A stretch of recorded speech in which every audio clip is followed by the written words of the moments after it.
पहचान ही अगर आपको बनानी है तो फिर ऐसे बनाओ कि अगर आपकी कोई बुराई भी करे किसी के सामने तो सामने वाला यकीन ना करे। नमस्कार, जय हिंद। मैं हूं आपका दोस्त कवि आदिगण्य। स्वागत करता हूं और प्रारंभ करते हैं रस से संबंधित अपनी जो क्लासेज चल रही है उसके अंदर आज हम बात करें कुछ महत्वपूर्ण तथ्यों की, जहां से सीधे सीधे है जो सवाल पूछे जाते हैं। महत्वपूर्ण तथ्य कह दूं मैं या फिर रस से संबंधित महत्वपूर्ण सवाल कह दूं, प्रश्न कह दूं तो कोई अतिशयोक्ति नहीं होगी।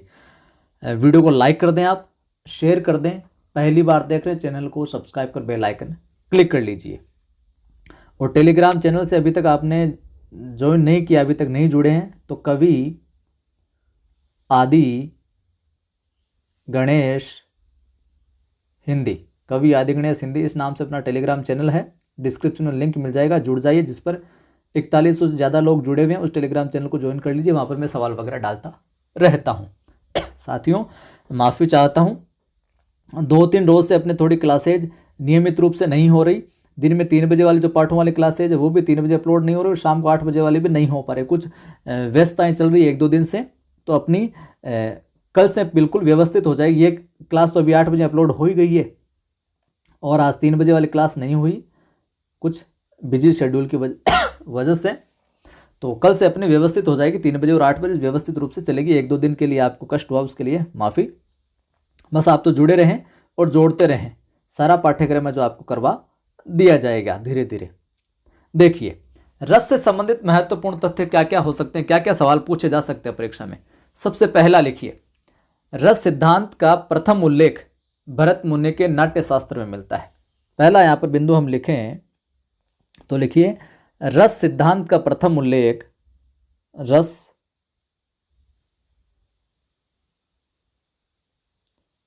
सिद्धांत का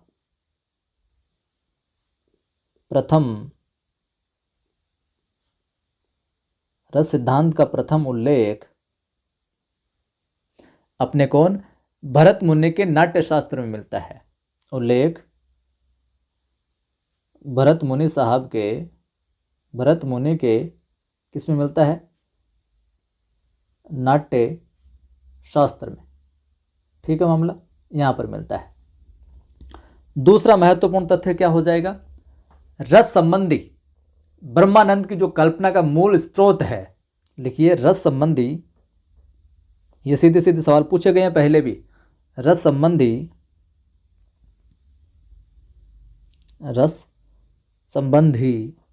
ब्रह्मानंद की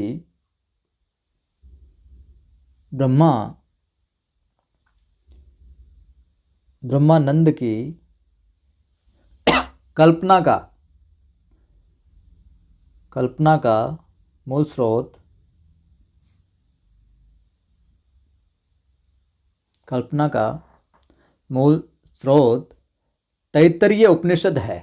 कौन सा है, तैत्तरीय उपनिषद है। ब्रह्मानंद की कल्पना का तैत्तरीय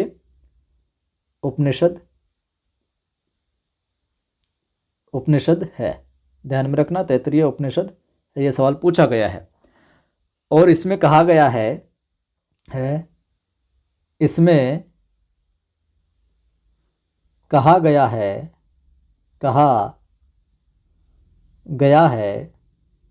क्या, रस से संबंधित क्या कहा गया है कि रसो वैस है,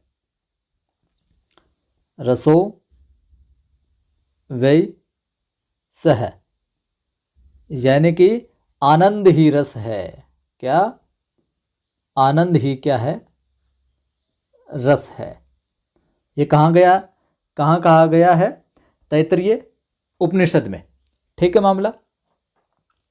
अगला महत्वपूर्ण तथ्य लिखिए, जो मैंने पहले भी आपको डिटेल से करवाया तब उस समय बता दिया था, लेकिन अलग से अपने तथ्यों की ये सीरीज है जिसके अंदर 15-20 तथ्य लिखूंगा, जहाँ सीधे सीधे सवाल पूछा गया है तो आपको रिवाइज करने में आसान रहेगी। आचार्य मम्मट ने काव्यानंद को ब्रह्मानंद सहोदर कहा है, तो पूछ ले किसने काव्यानंद को अपने ब्रह्मानंद सहोदर कहा है, आचार्य मम्मट ने। तो लिखिए, आचार्य मम्मट ने काव्यानंद को काव्य के आनंद को, यूं कह सकते हैं आप, काव्य आनंद को क्या कहा है? ब्रह्मानंद सहोदर।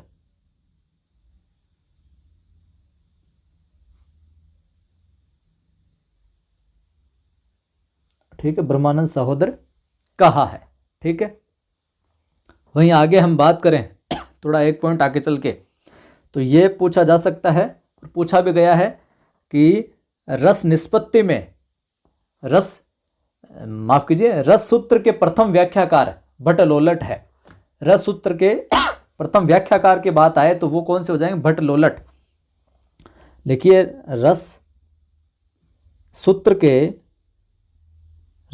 के जब मैंने चारों वाद के अंदर बताया तो सबसे जो प्रथम व्याख्याकार थे वो थे भट्ट लोलट। रस सूत्र के प्रथम व्याख्याकार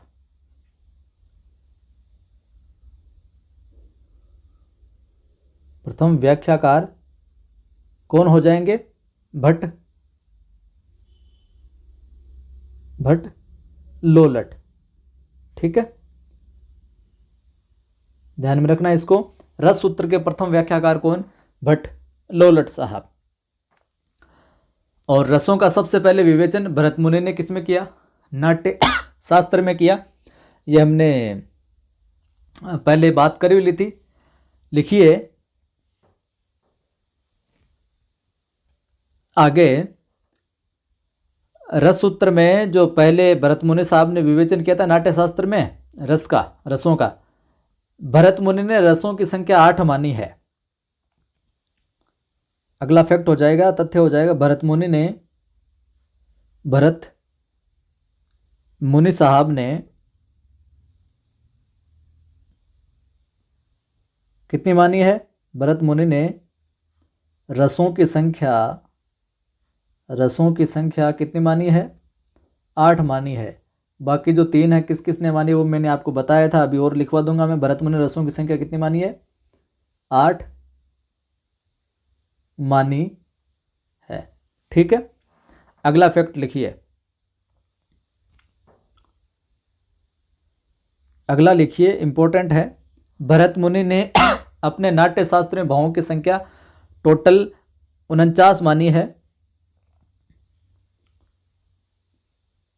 भरत मुनि ने नाट्य शास्त्र में, जो इनका ग्रंथ है नाट्य, भरत मुनि ने नाट्य शास्त्र में भावों की संख्या 49 मानी है, जिसमें 49 मानी है, जिसमें क्या हो जाएगा? 33 तो हो जाएंगे क्या? संचारी भाव। 33 तो अपने क्या हो जाएंगे? संचारी भाव हो जाएंगे। ठीक है, उसके अतिरिक्त 8 हो जाएंगे क्या? स्थायी भाव। स्थायी, अब 8 कैसे हो जाएंगे भाई साहब स्थायी भाव? इसलिए कि इन्होंने 8 ही रस भी 8 बताए थे, इसलिए 8 स्थायी भाव एवं या वह शेष जो 8 है उनको क्या सात्विक भाव माना है। शेष 8 क्या हो जाएंगे? सात्विक भाव। टोटल 49, उनमें से 33 संचारी भाव और 8 स्थायी भाव और 8 अपने सात्विक भाव। ठीक है, अगली स्लाइड पर चलते हैं। अगला महत्वपूर्ण तथ्य यह है, आचार्य विश्वनाथ ने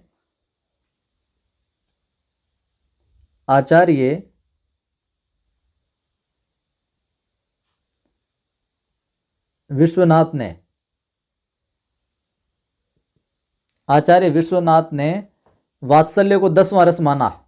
आचार्य विश्वनाथ ने वात्सल्य को 10वां रस है जो माना। ठीक है, तथा साथ ही मैंने लिखवाया भी था तथा रूप गोस्वामी ने, रूप गोस्वामी साहब ने मधुर कह सकते हैं, मधुर नामक 11वें रस की क्या की, 11वें रस की स्थापना करी।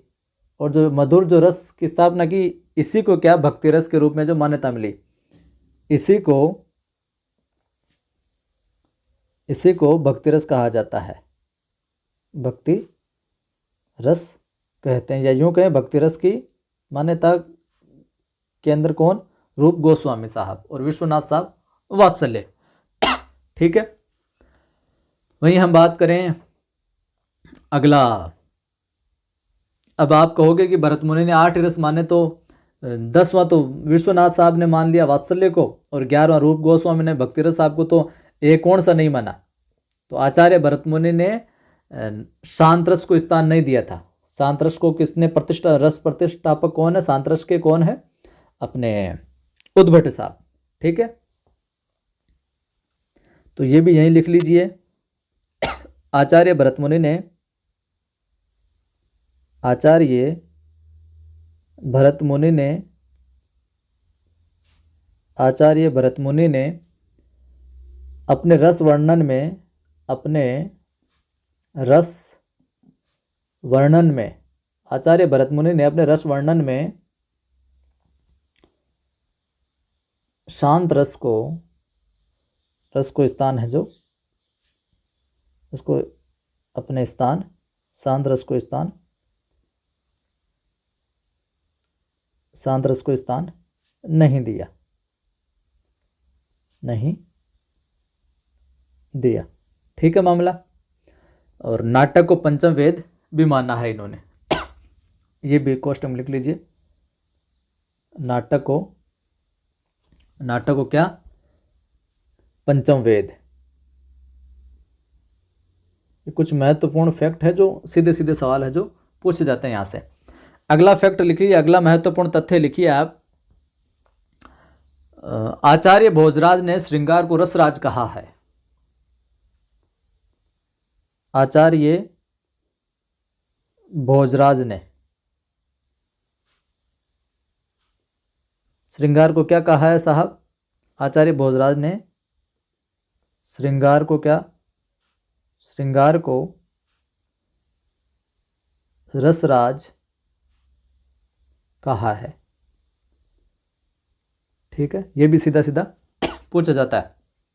और ये कहते हैं कि श्रृंगार एक ऐसा रस है जो अन्य रसों के संचारी भावों क्या उसमें समाहित है, जो रहते हैं मामला। ठीक है,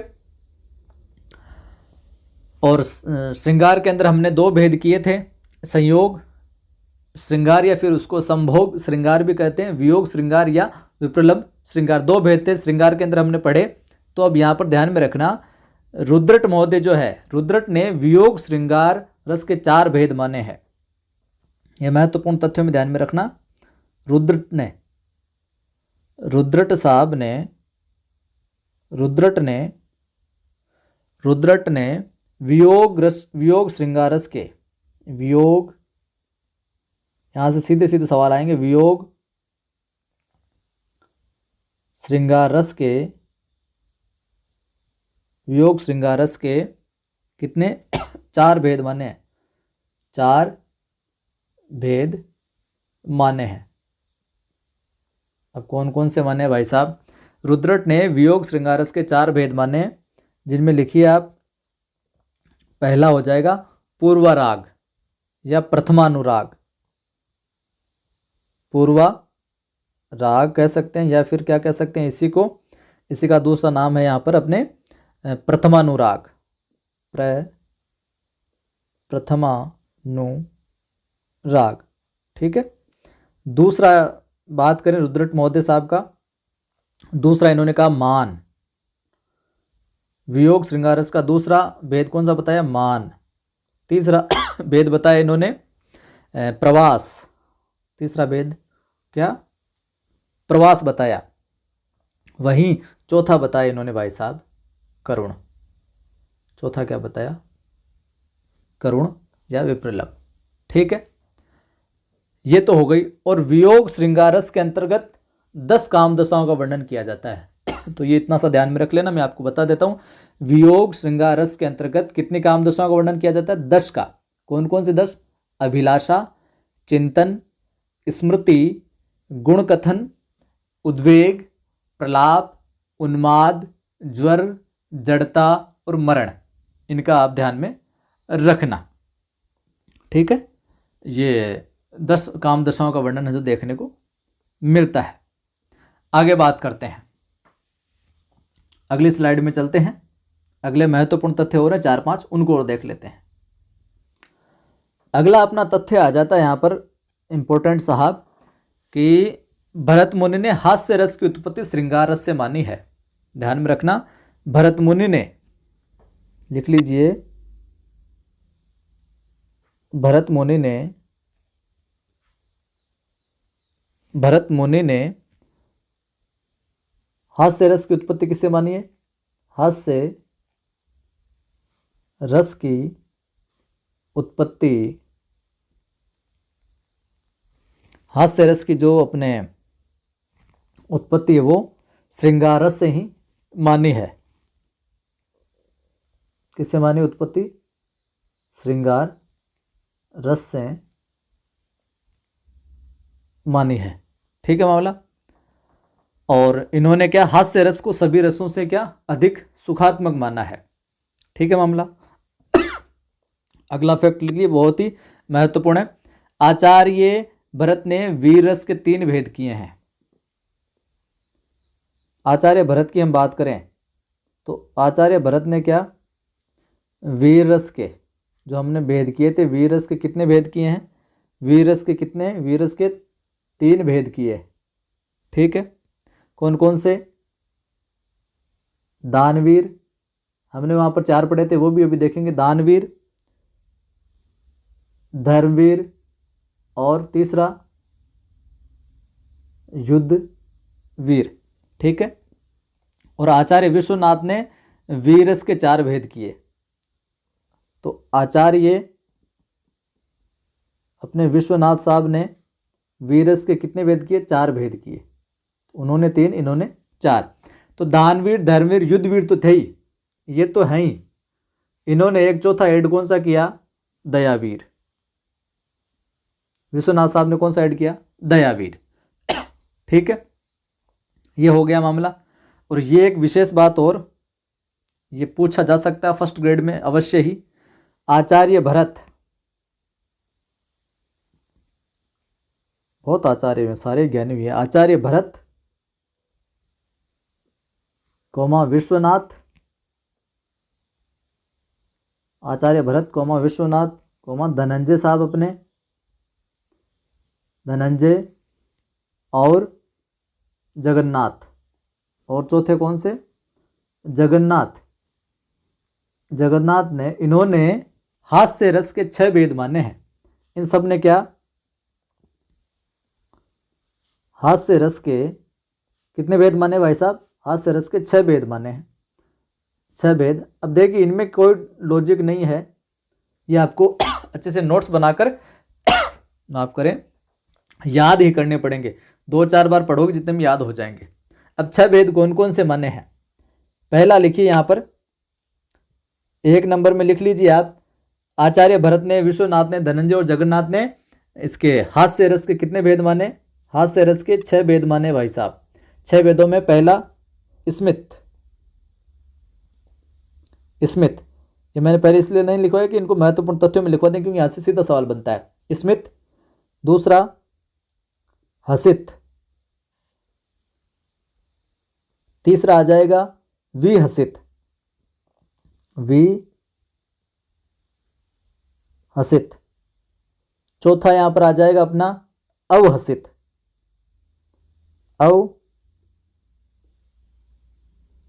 अवहसित।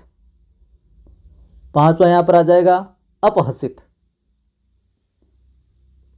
थोड़ा सा ध्यान में रखना है अपने अव और वीर, अपहसित। छठा आ जाएगा अति हसित। तो ये हास्य रस के 6 भेद माने। स्मित, हसित, विहसित, अवहसित, अपहसित, अतिहसित, जिनमें ये दोनों तो क्या है, उत्तम के अंदर आ जाएंगे। ठीक है, ये दोनों कहाँ आ जाएंगे, मध्यम में आ जाएंगे, मध्य में आ जाएंगे। और ये नीचे वाले ये इसमें हास्य रस के अधम भेद हो जाएंगे। ठीक है, ये इनका क्रमशः रहेंगे। ये आ गया मामला। भारतीय वृत्ति का संबंध अद्भुत रस से है। ये कई बार पूछा गया, ये पूछ ले अगर आपको, अगले तथ्य में हम बात करें तो ये पूछ ले अगर कि भारतीय वृत्ति का संबंध किस रस से है, तो ये सवाल कई बार पूछा गया सीधा सीधा। भारतीय जो अपनी वृत्तियां होती हैं उनमें बात करेंगे आगे। भारतीय वृत्ति का संबंध है, भारतीय वृत्ति का संबंध किससे है भाई साहब, कौन से रस से है? भारतीय वृत्ति का संबंध हो जाएगा अपने अद्भुत रस से, है। ठीक है, अद्भुत रस से है। और आगे हम देखें तो रीतिकालीन कवियों में देव ने अपने श्रृंगार रस का क्या सर्वाधिक विशद वर्णन है जो किया है। तो आज की क्लास में यही देखेंगे, इतना ही देखेंगे हम। रस के जो महत्वपूर्ण संबंधित जितने भी महत्वपूर्ण तथ्य हैं वो मैंने सारे लिखवा दिए। अगर यहाँ से डायरेक्ट प्रश्न पूछा तो आपका गलत नहीं होगा। और कल से अपनी 3 बजे पाठों वाली क्लास भी नियमित हो जाएगी और 8 बजे ये अपने हमने कर ही लिए प्रारंभ। 1-2 दिन ही थोड़ा सा व्यवधान हुआ है, ध्यान में रहता है मेरे हमेशा कि क्लास का आप इंतज़ार करते हो, लेकिन कुछ व्यस्तता हो ही जाती है कभी कभी। तो वीडियो को लाइक कर दीजिए आप अभी तक नहीं किया है तो, शेयर किया करें सभी दोस्तों के साथ में, क्योंकि यहाँ पर अपने इस चैनल पर ग्रेड 1 और 2 का निःशुल्क रूप से ईमानदारी के साथ श्रेष्ठता से गुणवत्तापूर्ण तरीके से पाठ्यक्रम करवाया जा रहा है। तो जुड़े रहें और साथियों को जोड़ेंगे आप तो उनकी भी मदद हो पाएगी। और पहली बार देख रहे हैं चैनल को सब्सक्राइब कर बेल आइकन क्लिक कर लेना ताकि हर वीडियो की सूचना मिलती रहे। टेलीग्राम चैनल का लिंक डिस्क्रिप्शन में मिल जाएगा, कवि आदिगणेश हिंदी नाम से, जिस पर 4100 से ज़्यादा लोग जुड़े हैं। उसी टेलीग्राम चैनल को ज्वाइन करना, वहाँ पर मैं सवाल वगैरह डालता रहता हूँ। और मेरा एक और यूट्यूब चैनल है, अगर आप डिमोटिव रहते हैं, मोटिवेशनल वीडियो आपको देखना है, पढ़ाई से संबंधित जो भी आपकी समस्या है उनका निस्तारण है, तो मैं वीडियो उस पर बनाता रहता हूँ। उस चैनल का नाम है आदि की आवाज़। मेरा दूसरा चैनल है आदि की आवाज़, उसको भी आप सब्सक्राइब कीजिएगा ताकि आपको हमेशा ऊर्जावान बने रहें आप। जय हिंद, फिर मिलता हूँ।